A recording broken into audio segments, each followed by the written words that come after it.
som tar en hermann for en herbuna. Herbunen gjør han ikke til en hermann. Hjertelig velkommen til VAKURLEIKI.FO. I dag så vil jeg snakke om dåp. Dópur. Ja, det mest omredda evnet nærkrande i førjen. Samtidig det evnet folk har mest kontroversielle meninger om. Hvordan ber det til? Jeg hørte brått en dag fra en ungar muslimska kvinne. Hun sier, "We can both be wrong, but we can't both be right." So we sort of resolved we wanted to figure out what truth is. Vi kunne bare ha skøft, men vi kunne ikke bare ha rett. Så vi avgjorde å kanna hva sannløgjen var. Og som jeg hørte etter, så kom vi bøyne med tankar om dåp. Folk i nær tvistå om dåp, badnadåp og vaksmannadåp. Begge kunne ha feil, men begge kunne ikke ha rett. Så hva sier Bibelen? Løyder vi etter årene Dópur i Bibelene, så finner vi ikke året badnadåper eller vaksmannadåper. Nei, vi finner øynens året Dópur. Og Hettar Dópur hins trúgvandi. Og her bare øyn Vatndópur omretter. Øyn herre, øyn trúgv, øyn dópur. Året Dópur finner vi omlag 100 ferier i Bibelene. Og da Gud brukar så negativt på et evne i Bibelene, så kan det ikke misforstandast. Til evner som nekv men i området, så vil altså ikke sette spurning vi. Hva sier Bibelen om dåp? Ta to sjølver for å lese versene om dåp, så har vi hoa at Bibelen tåser om 2 dåper som nær sammanknytter. At har vi hett i hoa, gjør den ikke lettere å lese. Første dåperen dåpur Heilaga Andans. Og i til løte og med flest kommer Heilaga Anden til å bostad i hånden. Det kallas dåpur Heilaga Andans. Dåperen Vatndóperen, og han en øymynd og på 4 dåpen. Her de fleste viser at Jesus langt og tidlig bostad i hånden. Cool, ha?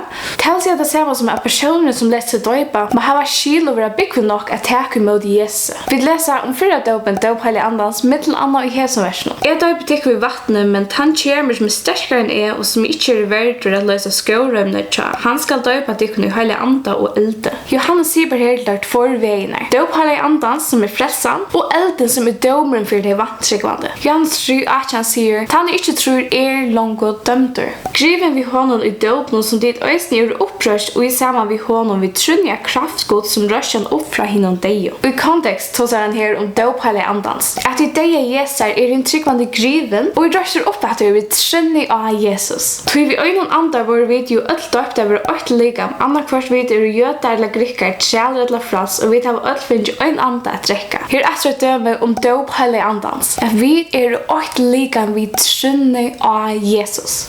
Dåpen, Vatndópen, som uimyndet på den 4, leser vi med til annet om i hesonversen. Han tror og vi døpter skal være frelster, men han ikke tror skal være fordømter. Her så vi at Vatndóperen har unga kraft i seg selv, men det som frelser til trygg av Herren Jesus. Ta tok Peter til året og sier, kan nekker strøyde hesen vatten at de skulle ikke være døpt? De som har finnet Heilaga Anda lukas vel som vid, han ber at de skulle være døpt i navnet Jesu Krist. Her så vi at de har finnet Heilaga Andan, og tøyskild kunne de bli døpt. Og i suttjøsning er så kjøtt som de apostlasøvn være frelst, så lett at de seg døyba vi luttne i for gode. Som der nå føres fram i venen kom der fram et vatten, og hyrmævren sier, «Hikk her vatten kan føre for at jeg vil døpter». Philip sverer, «Trorst av ødelig hjertetøynen, så kan det være gjørst». Han sverer i trygg ved at Jesus Kristus sånne gods. Ta begge vaktene skulle stekke og ta for bare ned i vattnet, Philip og hyrmævren han døpte han. Ta kom opp atter ur vattnet og rykte, andi herras Philip bostor, og hyrmævren sa han ikke atter, tog han for løsina vi glede. Vi søker at treden for vattendåp her at dåpur Heilaga Andans longo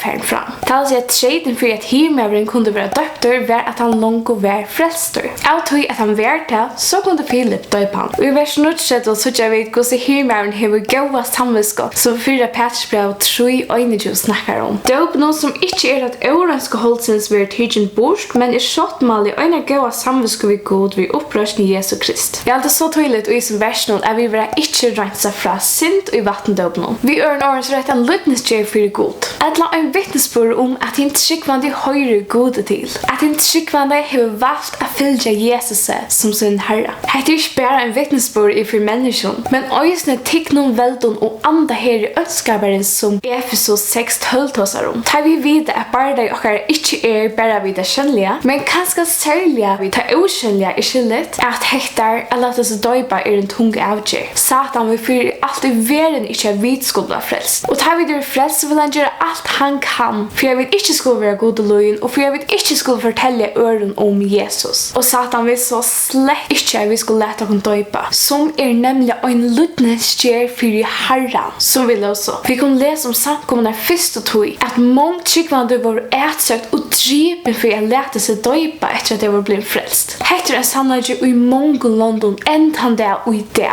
Målen at gjøre Jesus vi var noen og gjøre han I døpnen at I døpnen så gjøre han allmänt. Lukka som at giftast en allmän gjørtan. Og den allmänna gjørtanen just det som Satan hatar. Tid jo alt bøngods vi trunja Kristus Jesus. Tog tid som många som døpt til Kristus hava lete tikkun ui Kristus. De frelst vi trygg, men I døpnen leta de seg ui Kristus. Det året som vi nødt her hever samme tøytning som ta en hermaver for en herbuna. Herbunen gjør han ikke til en herman. Det gjør skolen og vendingen. Men vi bunan viser han ørum hver han Sama vi døpenen. Vatndåpuren han frelser okkur alls ikke som vi sutja tydelig her I Bibelen. Dåpuren som herkleier. Vi leta okkur ui Kristus og viser ørum hver vi høyra til og hver han som øyer okkur. Vi teker opp krossen som Lukas 9:23 sier. Til at nokka sier at ein en hermaur eller at ein en tryggvande. Men verre at fære ui en herbuna eller leta seg døypa og sånn å vise hver ein og hver ein tilhøyrer. Eller vita tid ikke at ødel vi som døpt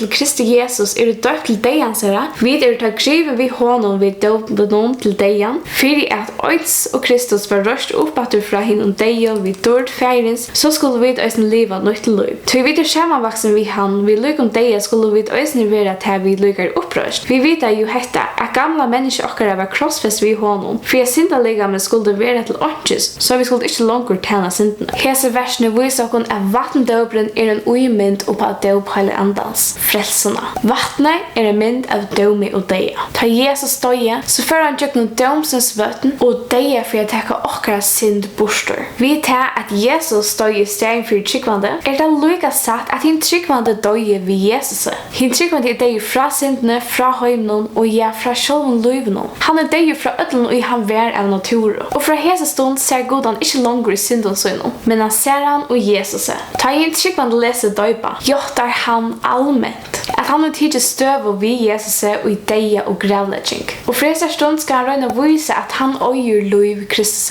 ikke Jesus Færre til ude gjør alt folkeslet lærersvønner, døype tar I navn, færgens, sonarens og heilig Andans. Og lærer tar halda alt og I have bøy I tikkun, vi tikkun alle deir lykka til enda tøyerinar. Og I Matteus 28 og 18 lykja lesa vi om ikke Jesus Ikke Jesus Hettar. Og at folk skulle komme til trygg, for at døpt og heilig Andanon, altså frelst.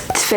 Døpt vi vattnet og luttne for gode. 3. Læra bøyene årgods, at kjenne og fylgja Jesus I etter, ta daglige luttne. Jeg har også med til kjærlig sammen med døp, til ikke her I Bibelen som jeg ikke skiljer som gjør meg trúgvandi, men til nemlig at de tingene som jeg skiljer. Til de tingene som jeg skiljer, de erbjør meg til å teke en avgjør, jeg vil lojen. Så jeg har også med til, jeg har lært til døpt, jeg for luttne for Jesus, og den døpen som Bibelen tosser om, til ikke vaksmanna døper eller badnadøper, til døper hins tryggvande. Så jeg vil ikke der, les alt de versene som Bibelen tosser om døp, til 100 versene Moriah, og tek en avgjør for god. Jeg vet at hese videoene kunne være vid til at oppmuntre deg til å fylgja god I etter, til å lese Bibelen, til å granske hese evnið som så ring, og det så kontroversielt, det så nega meninger, men det handler ikke om meninger eller okkara meninger, det handler om Guds mening. Hva sier God? Hva var I Bibelen og spyr God hva tog mening? Til okkara mening og være tannmeningen som God hever. Takk for det, Herren sikkende, vi synes just after. Bye!